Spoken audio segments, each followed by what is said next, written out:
এই চাকু বটি ধার করানোর মেশিন বেশি একটা দেখা যায় না। আগে গ্রামে গ্রামে গঞ্জে গঞ্জে দেখা যেত, খুবই দেখা যেত। আমি প্রায় বহু বছর ধরে এই ধরনের মেশিন চোখে ধরা পড়ে নাই। তো আমার বাসার সামনে আসছে, আমি চাকু বটি যা ছিল সব ধার করে নিয়েছি এবং পা দিয়ে সুন্দর করে ঘোরাচ্ছে, দেখতেও ভালো লাগতেছে।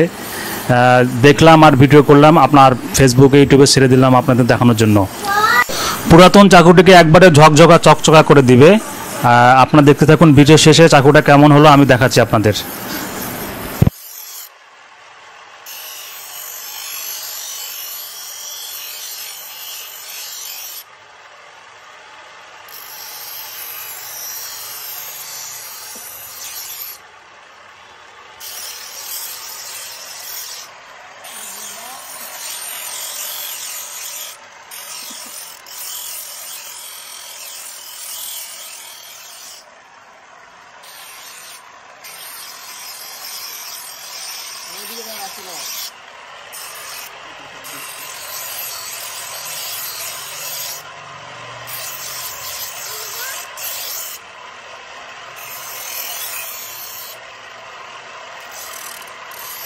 রইলে দেন তো।